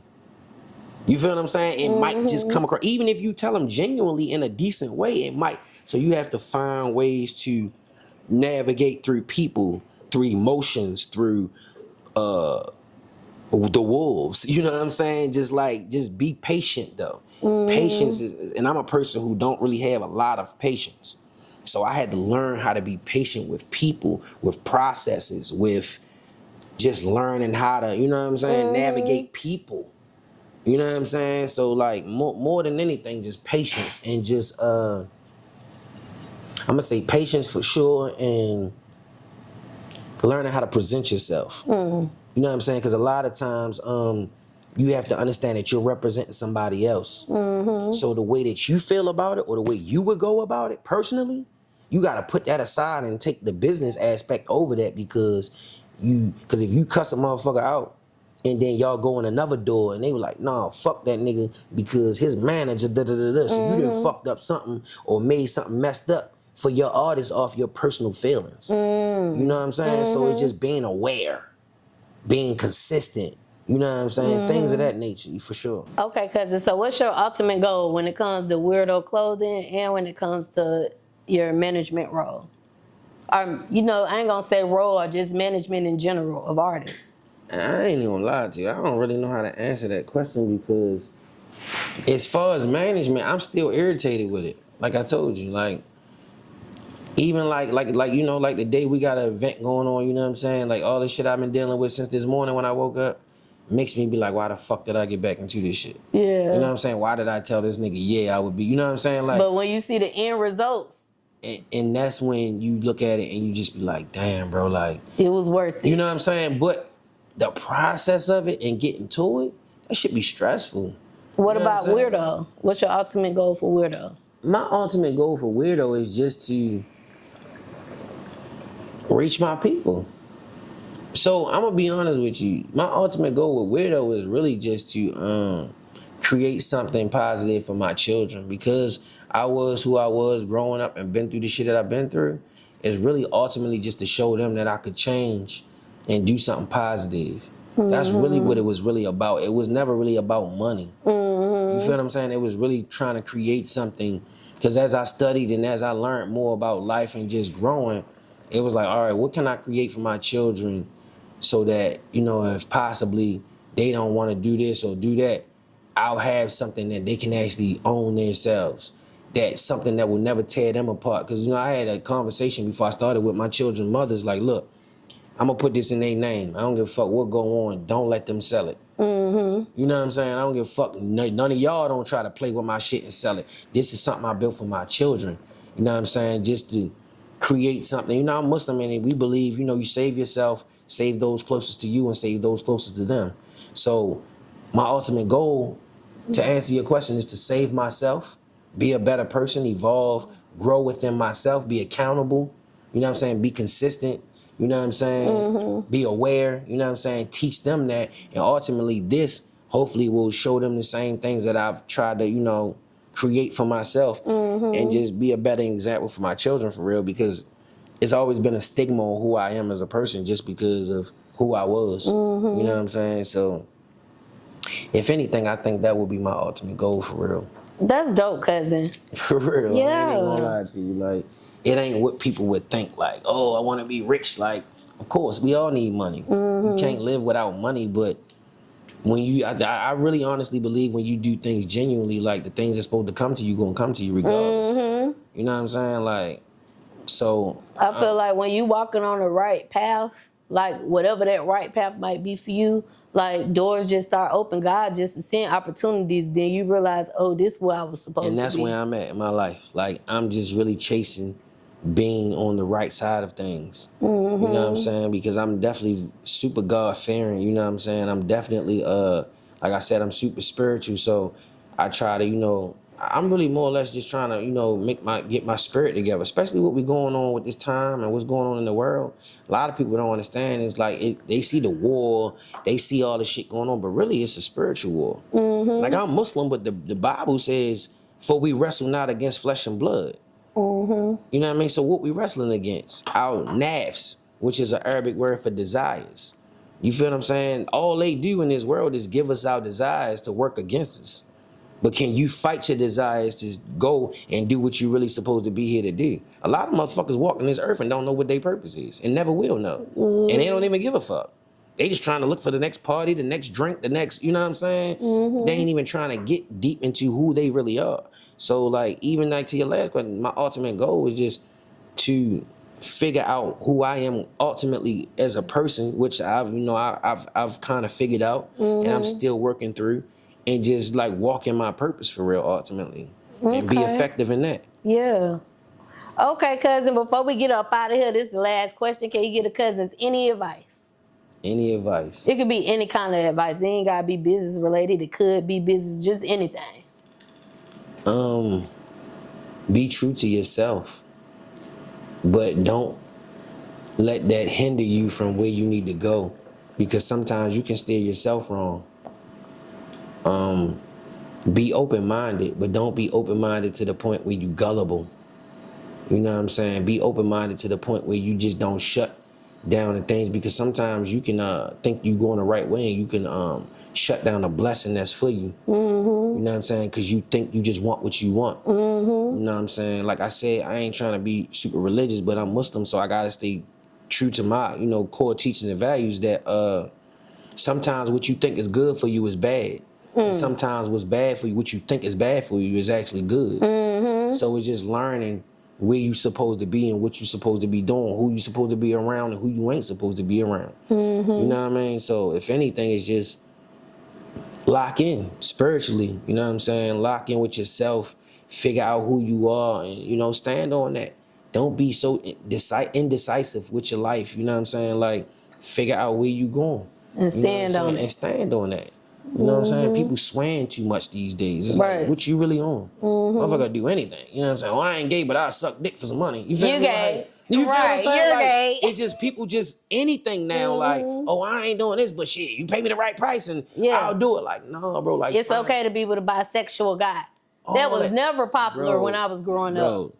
Nigga, it's crazy you said that, because I was just watching the clip where this girl was like, oh, I only like I like bisexual men because a nigga that could suck dick could eat coochie better. And I was looking at that shit like, that's what we done come to?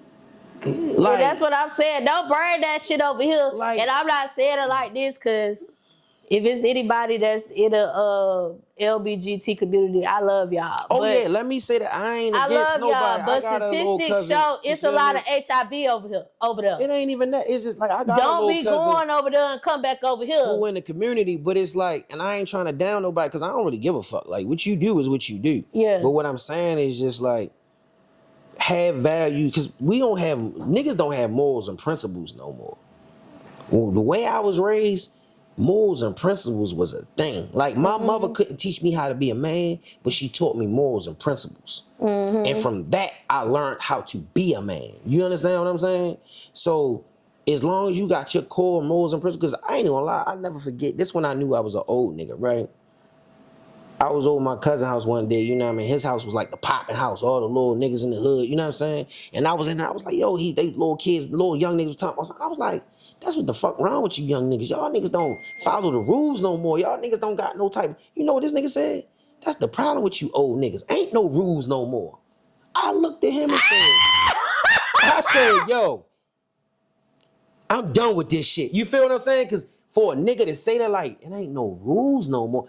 But when you look at it, it's not. It's not. It's not. So niggas don't They stand can snitch and come right back around. If Nigga, you popping, you a got nigga money will kill and you followers. and tell on you, Yeah. and then come home, and then he the nigga in the hood. Yeah. That's just what it is now. So you just gotta really find like where you supposed to be, but it's just so much flawed shit going on. It's hard to find the truth in a whole bunch of bullshit. It's like a needle in a haystack now. You know what I'm saying? Like the truth ain't even what's cool no more. It's like just do whatever the fuck you want to do, and if niggas going with it, fuck it. That's what we going with. And it's just like, come on, bro. Find your core values. Find your core principles. You know what I'm saying? And then that's another thing. A lot of people ain't being raised with principles and morals no more. You understand what I'm saying? Yeah. So it's just like it's wicked. You know what I'm saying? So yeah, if anything, just be true to who you are, you know what I'm saying? And like I said, but don't just be closed-minded to who you think you are. Actually search, you know what I'm saying? Because like I said, I'm Muslim, but I read the Quran, I read the Bible, you know what I'm saying? I understand it from more than one aspect. You understand what I'm saying? I'm just not, oh, no, I'm like, I go to church. Because I still find some type of inspiration in the message of what they saying because I believe in God. Right. You dig what I'm saying? It ain't no, oh, I'm this and you're God, and nigga is one God. It's one God I at don't the give a end fuck of the what day. you is. Buddhist, Hebrew, Israelite, Muslim, Christian. It's one God. It's one God. So if And you that's just the God find, of, well, it said the God of all gods. So it could be multiple gods. Because say you in the image of God, but it's one main leader in charge.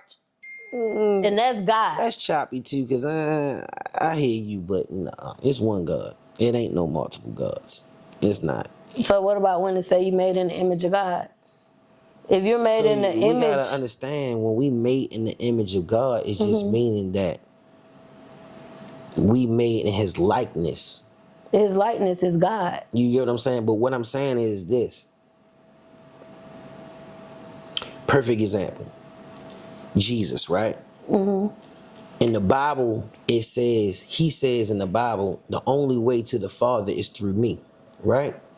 What that means is if you follow His core values, His core principles, His core morals, it will lead you to paradise. It will lead you straight to God. Not saying worship Him, not saying that He's God, but more or less, if you follow what I'm teaching you, it'll lead you straight to what's right. You understand what I'm saying? But people will take that like, oh, and I ain't trying to say nothing against Christians because like I said, I was raised Christian, but I just see it on a different level now. I don't knock nobody on what they believe, but I think it's a lot of things just get misconstrued because people take things for face value because it also says in the Bible, lean not on your own understanding. And people will take it for what they understand and just interpret it for what they think it is. We can't do that. We got to seek knowledge from the cradle to the grave, no matter what it is. You dig what I'm saying? Like I said, I'm a Muslim. I done read the Quran. I done read the goddamn Bible. I will go read any other religion because it's truth in it all. And it all will lead you back to one place for real. But what's your understanding? It's not for everybody to be upon what's I grew up in church, but as I got older, I got more spiritual. Because I noticed that the relationship with God that I had was more spiritual because I didn't have to go to a church to receive a spiritual connection. Church is not a building. With God. Church is the worship that you have with God. Because what people don't understand is church is a facade. Motherfuckers go there for people. They want to look a certain way for the people. But then when they leave there, they sucking dick, they selling pussy, they faggots. You know what I'm saying? They just doing a whole bunch of shit that God say ain't right. You feel what I'm saying? So what are you really going for? No, it's the relationship. Everybody has to build a core relationship with God their self. And if you follow that, it's going to lead you where you need to be. Right. Your path might not be Muslim, Christian, Judas, whatever. You might just be a person who just spiritual. But you know that you can talk to God wherever you at. Yeah. You don't have to go into a building just to get that with God. No, because that's just a building. You can have church right here on this couch, cousin. You know what I mean? Hey, I'm cousin. You can sit right here in the middle like, damn, God, I just, you know, who, and what they gonna say? Oh, yeah, your prayers ain't gonna get answered because you ain't go to church. That's a facade. That's what people want you to believe. That's how they sway you. Let's just be come back next week so your prayers can get answered. That's it. That's all. So it's just finding that core thing for yourself and understanding, learning how to understand God for yourself. You know what I'm saying? And you can't go wrong in that. That's just real. You know what I'm saying? I ain't trying to sway nobody to believe what they want to believe, because you got to find it for yourself. Even no matter what I tell you or somebody tell me, it's always your duty to go search for the truth yourself. And that's what a lot of people, because we all blind follow. Yeah. When you were born, oh, my people's Baptist, oh, my people's what they call it, Lutheran, or you know what I'm saying, and you just go with that because that's what your people are. But how you know that's what you're supposed to do? You just doing it because that's what the people you around. That's blind following. You still gotta go search for yourself And find your own research. because God gonna speak to you however He needs to speak to you. I mean, that's just what it is.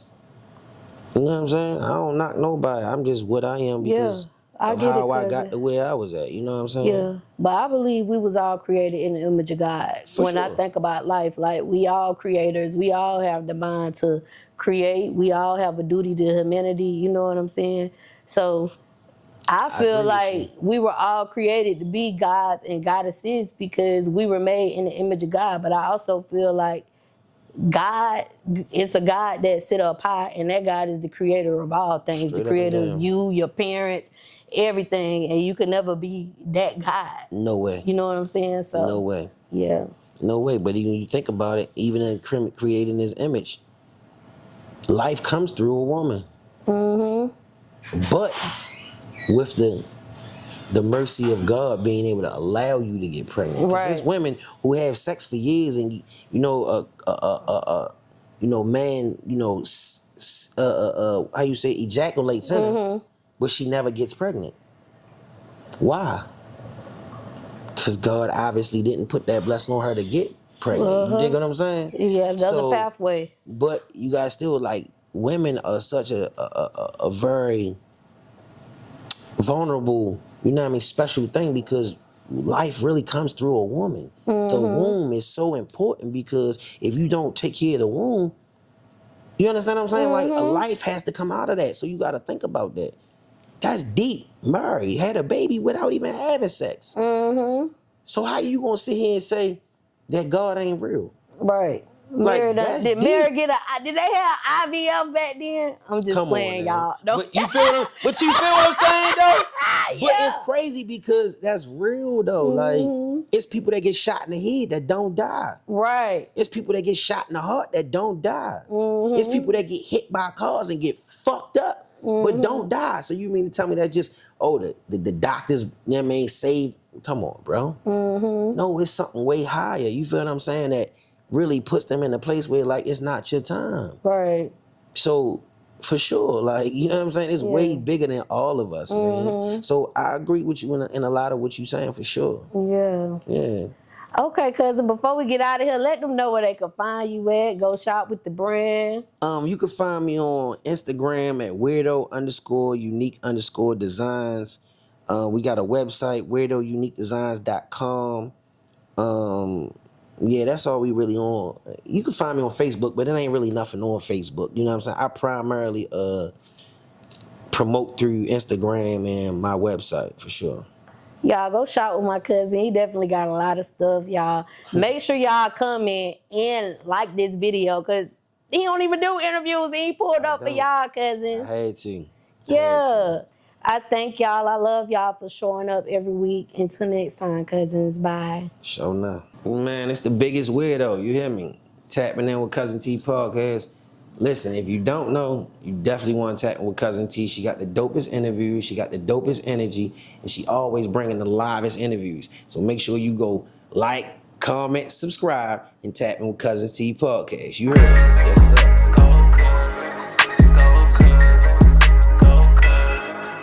Yeah, I ain't gonna lie to y'all, know. Check this out right here. I think this might be the